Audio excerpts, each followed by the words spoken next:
So yun, importante yun mga bossing. Importante mag-like kayo, mag-share kayo, mag-subscribe kayo dito. At maraming salamat sa inyong sa inyong pagtangkilik sa ating mga programa.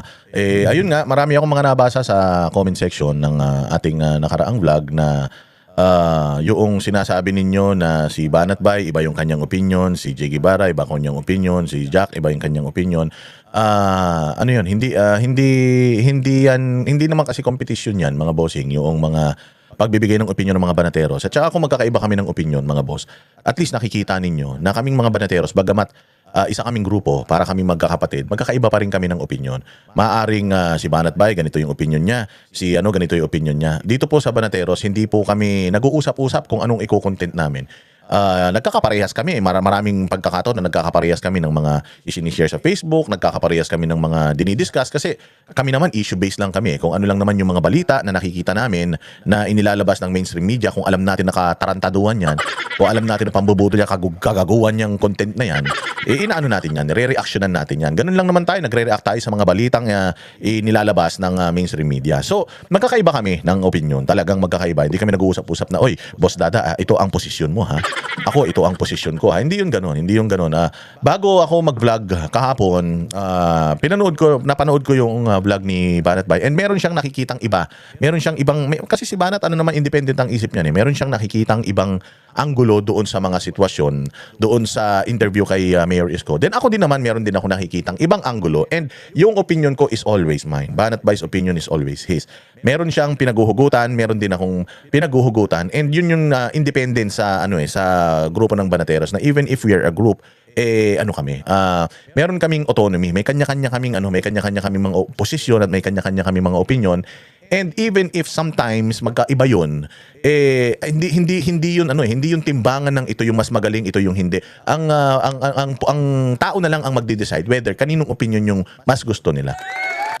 May kanya-kanya pa rin kaming opinion. Kung sa side nitong isang Banateros okay, sa side ng isa hindi okay, it doesn't mean meron na kaming misunderstanding. Yun lang yan. It just shows kung anong klaseng mga kami. It just shows kung anong klaseng mga content creator kami. Siyempre, yun yung yun yung opinion niya. We have to respect that. Then, ikaw, if you don't like that opinion, then you can always disagree. Pero hindi kailangan pa rin natin maging sibilisado, siyempre. Siyempre, hindi naman lahat din ng sinasabi ko dito nag-agree kayo. Marami rin naman ako mga sinasabi dito na hindi rin kayo mag-agree. So let's just respect the opinion of each other para magkaroon tayo ng maayos na talas-talas. Unless talagang nakita nyo, wala naman akong pinagtanggol dito sa ating show na magnanakaw, kawatan. Wala naman. Ang pinagtatanggol naman natin dito yung mga nakikita natin na mali yung ginagawa sa kanila. Bagamat meron silang mga hindi magagandang mga records, pero nakita natin na sa particular na instance na ito, sa particular na usaping ito, mukhang tinatarantado itong tao na ito, inaabuso itong tao na to. Kung yung pang-aabuso ayaw natin mangyari kay Pangulong Duterte, kay Pastor Apollo Kibuloy, at sa iba pang mga politically pinipersecute kay Inday Sara, we also have to treat other people, bagamat iba man ang politika niya sa atin, we have to treat them na parang katulad din ng ating mga usual na mga nagtatanggol, hindi ba? Dapat ganun, objective tayo. So ganyan sa show ng Banateros, objective kami lahat pag nandoon kami. But again, pag nandito na sa vlog, pwede na natin sabihin lahat ng mga gusto nating sabihin. Ayaw naman natin on the spot na babasusin natin dahil hindi lang parehas sa opinion natin. O kaya kung makikita nyo kami mga Banateros nung nagsasalita si Isko, hindi namin masyadong okay. Pero Mayor, paano yung ganito? Mayor, paano? Nagtatanong kami at sinasagot niya yung mga tanong namin. So if there is somebody who got exposed or who is exposing himself sa taong bayan, that is yung kung sino yung sumasagot sa mga tanong ng taong bayan. Kasi yung mga tanong naman ng Banateros sa Banateros show, lalong-lalo sa Vox Populi dyan sa SMNI, yung tanong naman namin is tanong ninyo So nasa iyo bilang nagtanong nung tanong na yon kung pasok ba sa iyo yung sagot ng ini-interview namin. Kaya we are inviting lahat ng mga nasa gobyerno, politiko, COMELEC o kung sino man, Department of Agriculture o kung sino man, yung Department of Energy, mga politiko o yung mga oposisyon, sila De Lima, sila Trillanes kung gusto nila, they're welcome sa show. And tatanungin namin sila ng mga tanong ng taong bayan, and then sasagot sila ng taong bayan ang bahalang mag-decide whether yung sagot nila is appropriate or hindi. It's not for us to decide. So we are just hosting the show, and kung meron dun na i-expose, kasi alam naman na ng tao yung politics ng Banateros, lalong-lalo na si Boss Dada. Alam nyo naman ang politics ko. Ang politics ko, ang loyalty ko nasa bayang Pilipinas, mga bossing. Mahal natin ang mga Duterte, gusto natin silang ipinagtatanggol, gusto natin silang magmamuno sa bayang Pilipinas. But sabi ko nga sa inyo, even Bongo, Senator Bato, binabanatan natin yan. Duterte yung mga yan, pero binabanatan natin yan pagka may mga nakikita tayong mali. Why?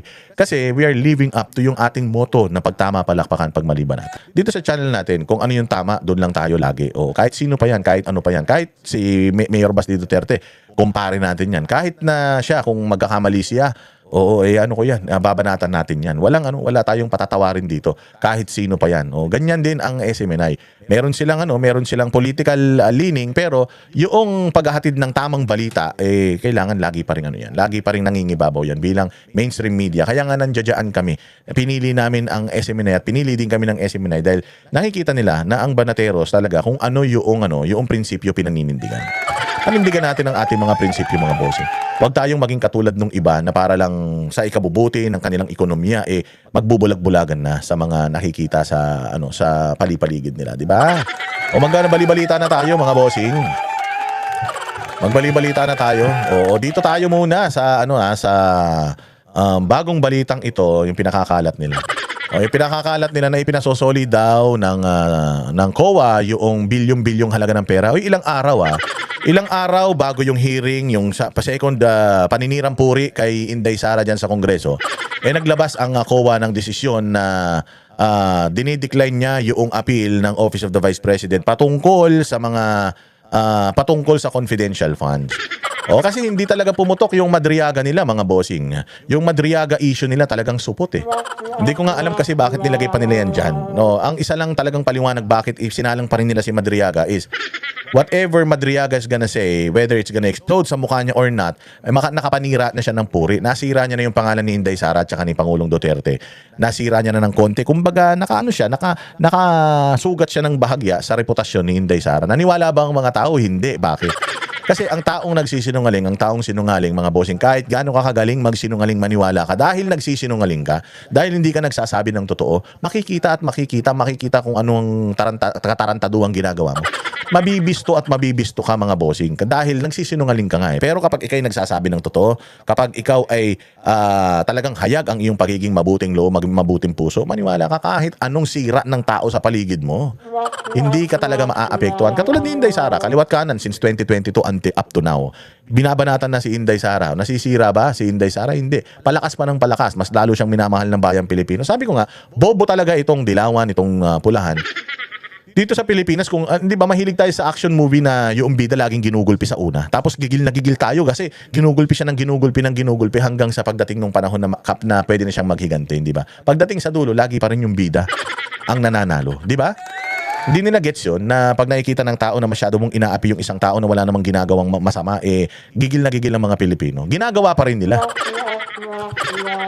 Kaya ayan, so si Madriaga, yung pagpunta niya diyan sa Kongreso, walang mabuting naidulot diyan sa kanilang kausa patungkol sa pagsira kay Inday Sara. Nakita lang ng taong bayan, inexpose lang ng Kongreso sa taong bayan, or mas pinatibay lang ng Kongreso sa taong bayan na ang target lang talaga nila is to ruin Inday Sara. Sirain si Inday Sara. Wag muna natin tong dalhin sa Senate. Wag muna natin tong dalhin sa plenaryo. Wag muna natin tong pagbotohan. Wag muna natin dalhin sa impeachment court. Dahil pag dinala natin to sa impeachment court, nang hindi natin tinatadtad si Inday Sara sa court of public opinion, baka matalo tayo. Kasi importante yung trial by publicity. Kasi wala talagang ginagawa ang Congress na ito. Wala nang probable cause dyan. Hindi na sila naghahanap ng probable cause. Kasi ang sinabi nga nila dito hindi namin kailangang malaman kung tama ba o mali yung testimonya at ebidensya nito. Ang importante lang sa kanila, makahanap sila ng probable cause. So ang gagawin lang nila, yung probable cause na nakikita nila kahit mali, ididiin nila ng ididiin sa mukha mo hanggang sa mapaniwalaan mo. Because ganyan ang mga propagandista. They have to do things kahit na mali, they have to do it and say it. Yung lie, they have to say it a million times para magtunog tama ito.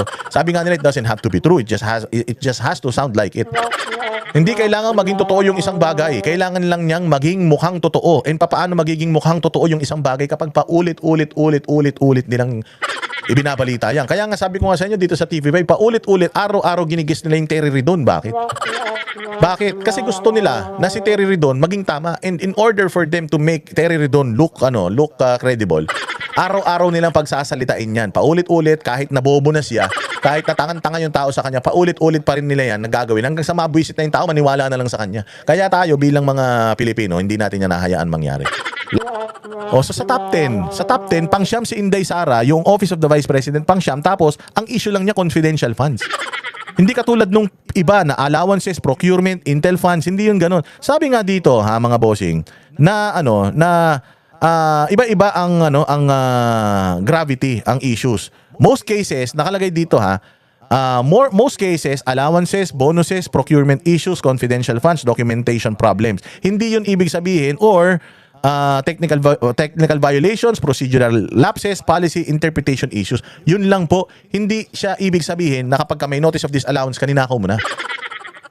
Wala yung nakalagay. Walang nakalagay sa COA. Nakalagay lang sa COA, it's either meron kang hindi tamang pagdi-disburse, pagbibigay ng allowance, bonus, procurement issues, confidential funds, documentation problems. O technical violations, procedural lapses, policy interpretation issues, yung iba yung pagkaka-interpret mo. Katulad niyan, nag-issue ako, itong resibo lang na ito, mali pala yan, kailangan mas komprehensibo doon. Oh. So under appeal dapat dapat laging sinasabi ng kamera yung under appeal, hindi nila sinasabi yun.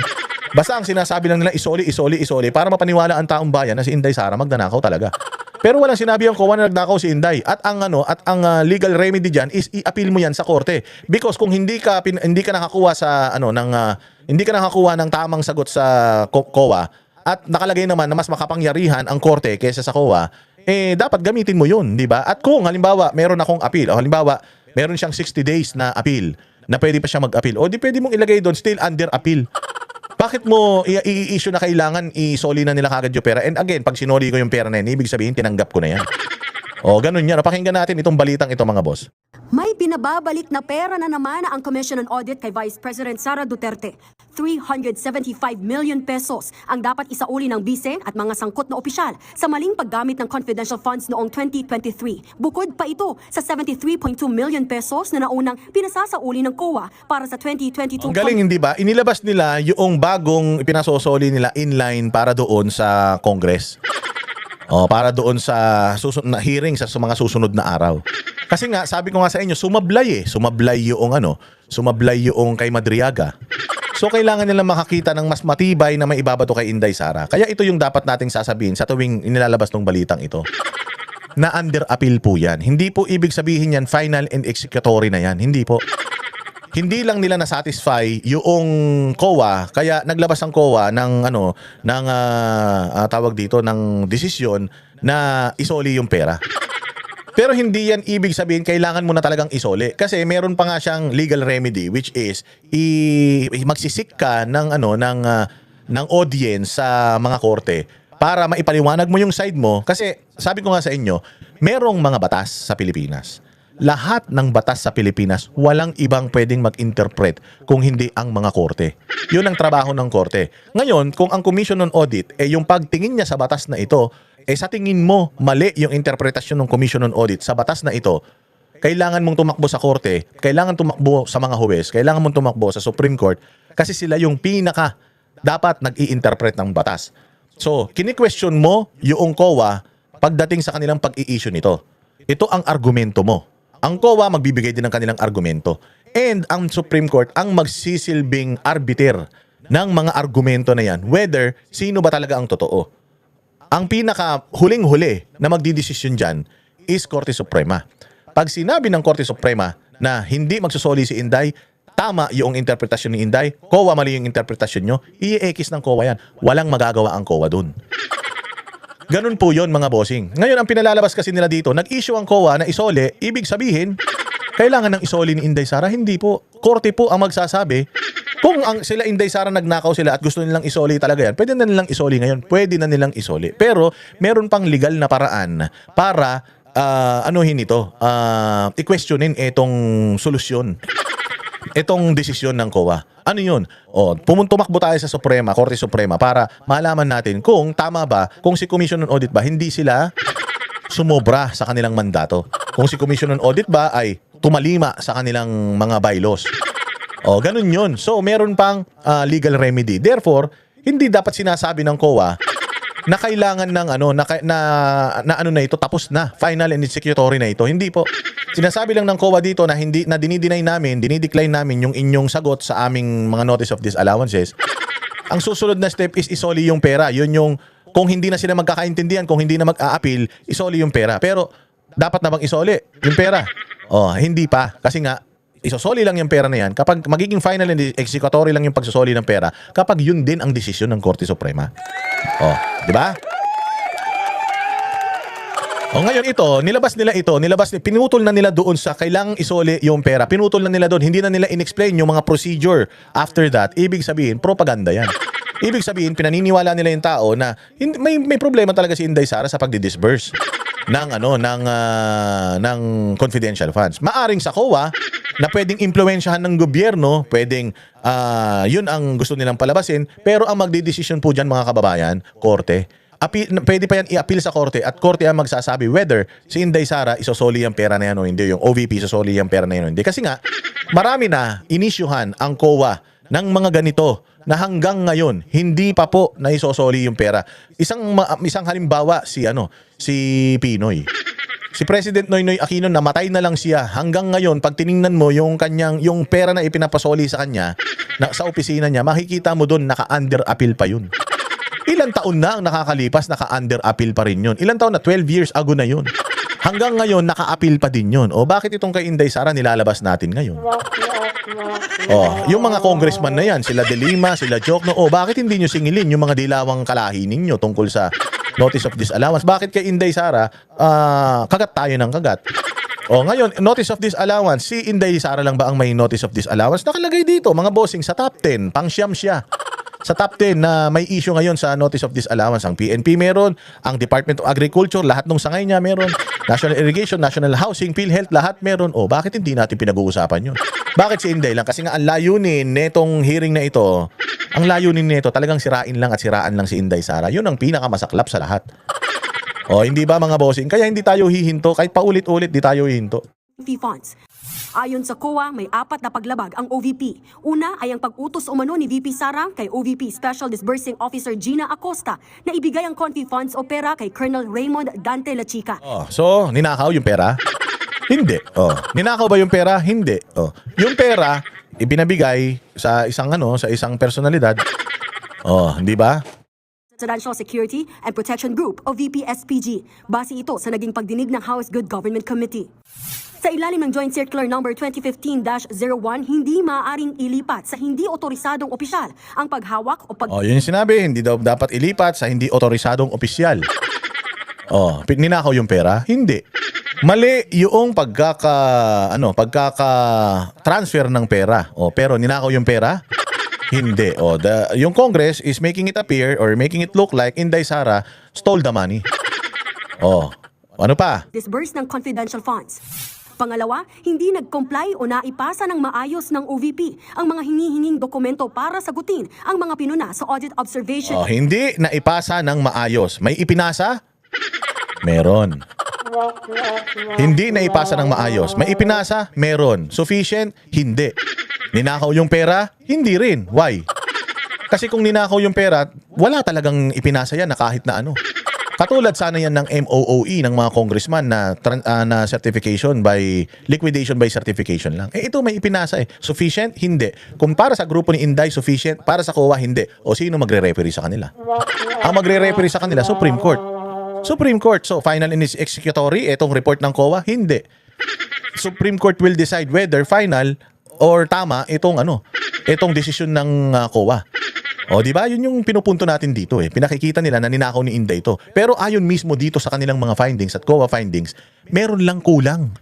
Meron lang hindi maiprovide pa sa ngayon ang opisina ni Inday Sara. May ipinrovide ba sila? O totally wala? May ipinrovide po sila. Kulang nga lang. Ngayon, bakit kulang pa rin sa'yo yan? Pwede bang ma-impluwensyahan si COA? Pwede. Bakit? Kasi agency yan ng gobyerno. Gobyerno nagpapatakbo dyan ngayon, ang usapan dito, question mark, nagnakaw si Inday o hindi? Paano mo papatunayan nagnakaw? Ayan nga Isinuli nga. Memorandum o Ano nga, nagpakita nga ng mga dokumento. AUM. Nasa 62 million pesos ang ginamit umano para sa payment of rewards. Pero giit ng COA, hindi sapat ang ibinigay na mga dokumento ng OVP. Wala raw kasing patunay na naging matagumpay ang information gathering. Katulad nyon, meron kaming ipinakita, meron kaming ibinigay na pera doon sa mga informant. Hindi tinanggap ng COA. Ba't hindi tinanggap? Kailangan nyo kasing mapatunayan na successful yung yung intel gathering. Nilagay ko na nga dyan Successful. Ano pang kailangan mo? Yung mismong report kung paano namin pinaandar from start to finish yung intel gathering? Pwede, hindi mo na trabaho yun Hindi trabaho ng COA yun. Ang trabaho ng COA is alamin whether yung pera na gamit ng tama. Ba't kailangan mo pang magdagdag ng ng requirement na kailangan natin ma-prove na na successful yung inyong intel operations? Paano anong kakayanan ng COA para alamin kung successful yung intel operation? Ito sa akin lang, personal na opinion ko lang to. Hindi naman sila miyembro ng intelligence community. Ang pinag-uusapan lang naman dito pera. Ba't kailangan pa nilang alamin kung successful ba yung intel gathering mo? Halimbawa, ang pinag-uusapan dito NPA. Successful ba? Successful? Paano ba ginawa niyo? So, step by step ko, sino yung sino yung intel ko, paano namin ginawa? Paano pag nag-leak yan? Wala namang capacity ang COA na ng information na katulad niyan. Hindi ba? Paano kung pag nag-leak yan? Dinalaman pa ng mga makakaliwa kung paano nag-ooperate yung intel operations ng gobyerno. So hindi ko talaga maintindihan ito. Ito nilagay dito yung pera, dito yung pera, dito yung pera. Ninakaw? Hindi. May ipinresentang dokumento ang opisina? Meron. So total meron ba silang ninakaw dito? Hindi natin alam. But as far as I know, kapag ikaw nagpakita ka ng resibo, ibig sabihin na gamit mo yung pera na yon. Ninakaw yung pera? Hindi. Surveillance activities na may kinalaman sa kanilang confidential operations. Gumastos din daw ng 199 million pesos ang opisina ng bise para sa pagbili ng supplies at medical o food aid. Ayan gumastos. Purchase supplies, provisions of medical and food aid. Nakalagay, kanino galing tong information na to? Galing ito sa Office of the Vice President. Meron silang pinaglagyan ng pera na yan. Hindi nga lang tinatanggap ng Commission on Audit dahil kulang pa yung dokumento. Ninakaw yung pera? Hindi, nililiquidate nga Kung ninakaw yan, hindi mo sana nililiquidate yan. Wala ka sanang idea how to liquidate it kung hindi mo alam kung saan napunta yung pera. Ngayon, ang tanong, ito bang liquidation na ito sapat? Ito bang liquidation na ito i-proof na hindi siya nagnakaw? Hindi rin. Pero hindi ito proof hindi ito proof na nagnakaw siya. Therefore, dapat patas lang tayo. Sino ang magre-referee sa usapin na ito? Supreme Court. Under appeal ba ito or appealable ba ito? Oo, appealable ito. Final and executory ba ito? Hindi po. Bakit ang pinalalabas ng media at saka ng Congress parang kasalanan na kagad ni Inday Sara? Pero acknowledgement receipts lang daw ang kanilang naipakita. Git ng COA, dapat ay masuportahan ito ng official receipts o sales invoice. Yun. So may kulang. May kulang. Ninakaw yung pera? Hindi. May kulang? Oo. Appealable ba ito?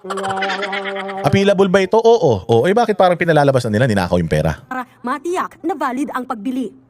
Yung 150,000 pesos each na ginamit noong May 18, 2023 at July 6, 2023 para sa purchase of information ay na-reimburse ng mag-grant ang cash advance noon lamang July 13, 2023. Mariin kasing pinagbabawal ang paggamit ng confidential funds para sa reimbursement. Magiging final and executory ang Katulad nun. Bawal ito. Bawal ito. Para sa kanila naman, hindi bawal yan. Mga abogado rin naman kami. Yan, tinan mo, mga CPA din naman kami, CPA lawyer kami. Hindi bawal yan. Hindi bawal yan. Sige, para malaman natin. Maghanap tayo ng referee para magsabi sino yung totoo sa atin. Sino yun? Supreme Court. Final and executory, yung resolution ng COA, hindi. Under appeal. Ninakaw yung pera, hindi natin alam. Bakit parang pinalalabas na nila, ninakaw na ni Inday yung pera? notice of disallowance kung hindi magsusumiti ng apila ang kampo ni VP Sara sa loob ng 6 na buwan. Yun naman pala pwede pa palang i-apila bakit parang pinalalabas nyo na kagad na hindi na nag-comply? Pinalalabas nyo na kagad na mali. Halimbawa, napunta to sa Senado. Ito yung mga confidential funds mo. Oo nga actually, under appeal yan sa Supreme Court. Kasi nga, para sa amin, namin ng tama. Papakita namin sa inyo kung paano namin niliquidate. Ayan para sa amin tama yan. Isa kanila hindi tama who's gonna decide?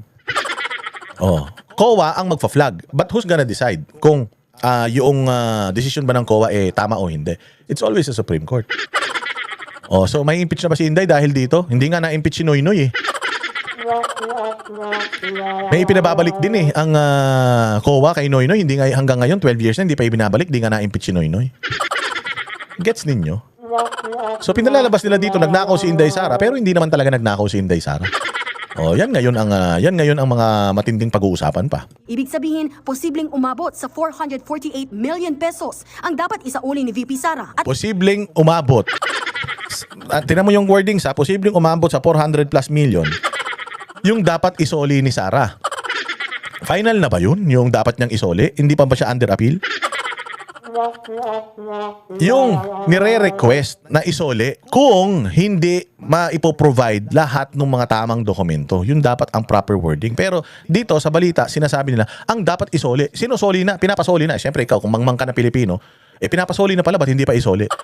Pinuputol na kasi nila doon sa dapat isoli eh. Kailangan ituloy natin yung buong proseso. Pinapasoli ng COA. Pero, under appeal pa yan. So hindi pa dapat isoli ni Inday kasi nga kailangan pang mapatunayan kung talaga bang may paglabag at talaga bang may pagkakamali. Hindi inaamin ng opisina ni Inday na nagkamali sila. Oh, so kanino sila tatakbo? Sa COA pa din? Hindi na. Hihingi sila ng audience doon sa kinauukulan. Sino yung kinauukulan dito? Korte. Mga korte, either RTC yan, ano yan, yung Court of Appeals or Supreme Court. Doon po, yun ang magsasabi. Pag sinabi na ng Supreme Court, dapat isoli na. Pero kung hindi pa naman sinasabi ng Supreme Court, under appeal pa yan. Sinasabi ba nila dito, under appeal?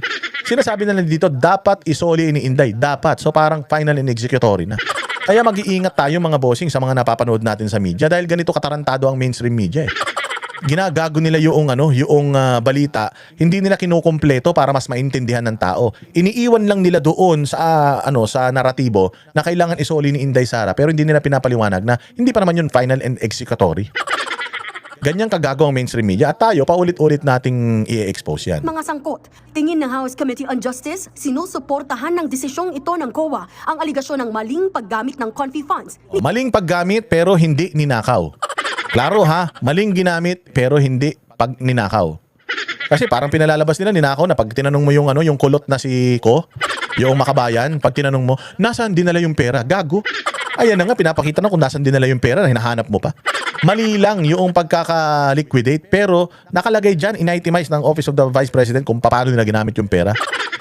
Oh, kasi nga propagandista sila, gusto nilang ilagay sa utak ng mga Pilipino, ay, nasaan yung pera? Nasaan yung pera? Gago.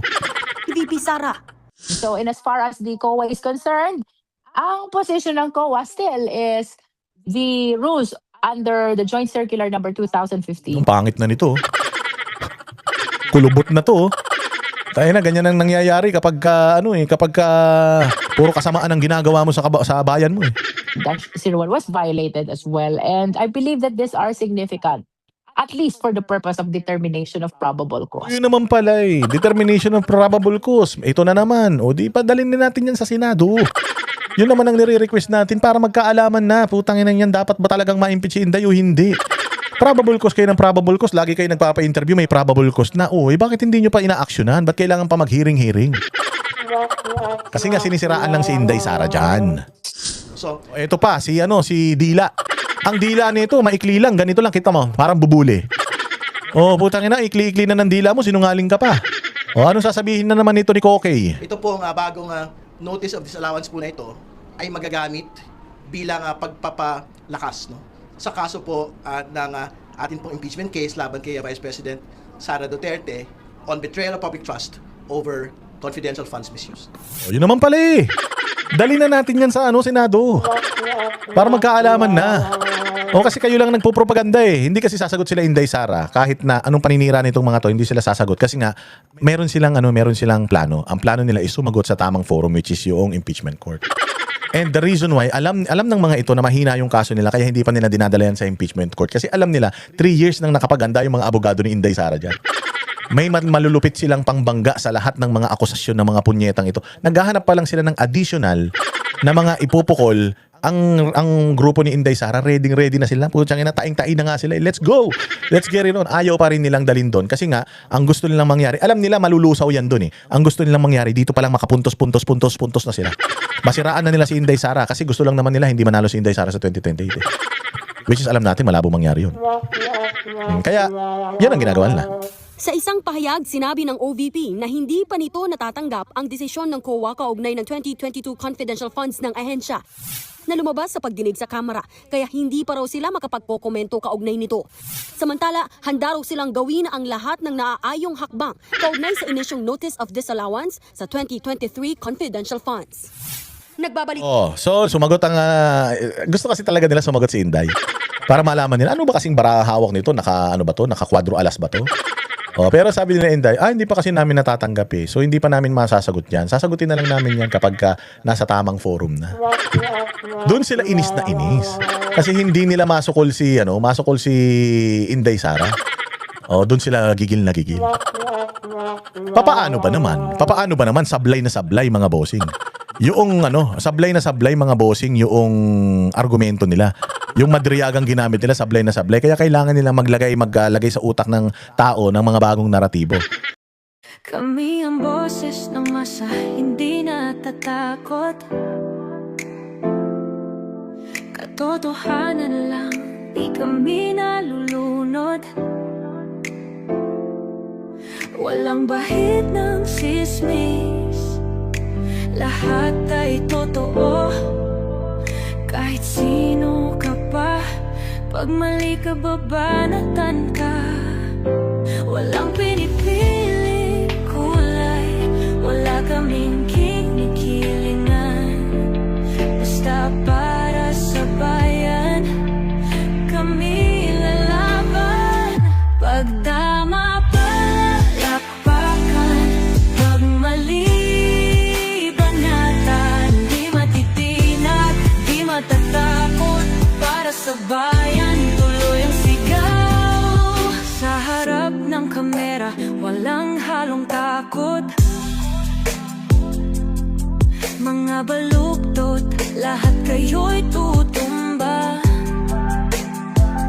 Ang hustisya at totoo, yun lang ang mahalaga. Kahit sinong harang, di kami matitinag. Walang pinipiling kulay, wala kaming kinikilingan.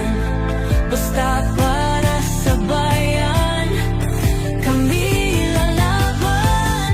Pag tama palapakan, pag mali banatan. Di matitinag, di matatakot, para sa bayan tuloy ang sigaw. Kung nasa tama ka, ikaw ay aming kasama. Pero pag mali ka, handa ka na bang mabasag? Banateros kami, walang inuunan. Dahil bayan muna, bago ang sarili.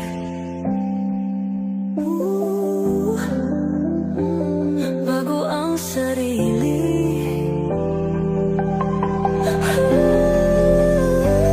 Pag tama palapakan, pag mali banatan. Banateros ang sigaw, katotohanan ang